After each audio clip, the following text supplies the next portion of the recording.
Once again, good day. I'm Gemma Rosel from 12-1 ABM.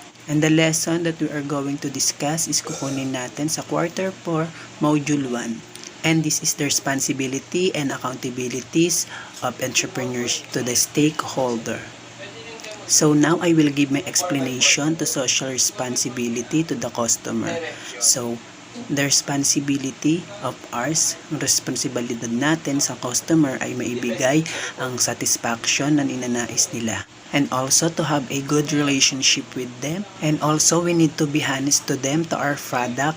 We need to say the positive and the negatives of our product. And most importantly, we need to give them a good quality of product and service. So now, let me read this.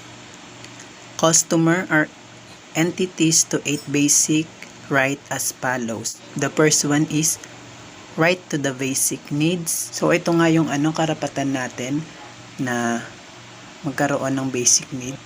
And second, right to safety. So karapatan natin yung magkaroon ng kaligtasan. And then third, right to information. So here kailangan natin ng karapatan natin na makakuha ng mga tamang information o impormasyon. And four, right to choose. So here karapatan natin may karapatan tayong pumili at mamili. And then five, right to representation. So we have a right to represent. Number 6, right to redress. And 7, right to education. So we have the right to educate.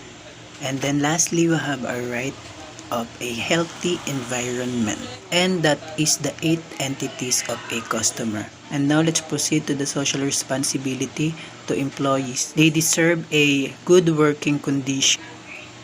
Why do we need that? Because pag meron tayong magandang work condition, makakapagtrabaho tayo ng tuloy-tuloy, makakapagtrabaho tayo ng maayos, at sisipagin tayo sa ginagawa natin. And next, workers should be protected when undertaking job. And next, equal opportunity for all. They need to have a equal opportunity, hindi lang dapat tayo namimili. And then last, right to due process. May karapatan yung mga employees na magkaroon ng tamang proseso sa mga bagay-bagay.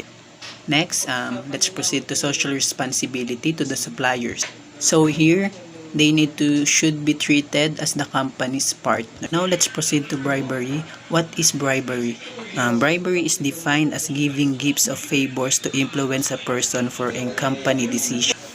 So dito nga parang yun yung regalo nga na sinasabi, nagbibigay ka ng parang regalo or para masunod yung maimpluwensyahan mo yung desisyon ng isang company. So next, conflict of interest, let me read. Is defined as an intentional and deliberate action or decision that result in getting personal gain while adversely affecting the company. Dito naman parang intentional mo tong ginagawa at para sa sarili mo lang yon. Then parang hindi magbe-benefit yung iba dito. So para sa sarili mo lang talaga to, and then maapektuhan dito yung company. Payment of taxes, taxation, tax evasion, failure to fail, tax avoidance, finding ways to avoid taxes. So let's proceed to the intellectual property rights. Let me read it. Is defined by the World Intellectual Property Organization as the knowledge, creative ideas, or expression of human mind that have commercial value and are protectable under copyright, patent, service, or trademark, trade secret law for imitation and delusion. So dito nga familiar tayo dito. Ito yung mga gawa natin na naggagawa natin ng creative, something na mga nabubuo natin na hindi pwedeng pakialaman na ng iba dahil maari silang makasuhan, makulong kapag ginawa nila na ninakaw nila yung sarili mong mga gawa. Yun. And we have two categories of intellectual property, and that is industrial property and copyright. First, let's define industrial property. Industrial property is trademarks, layout, design of integrated circuits.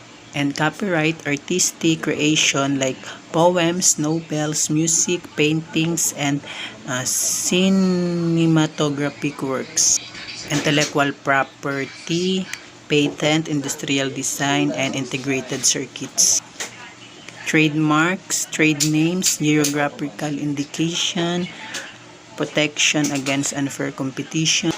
We have a ABC. A is create confusion with the establishment. B, false allegation to discredit the establishment. And C, trade are liable to mislead the public. And that's all for our Module 1, Quarter 4. Thank you.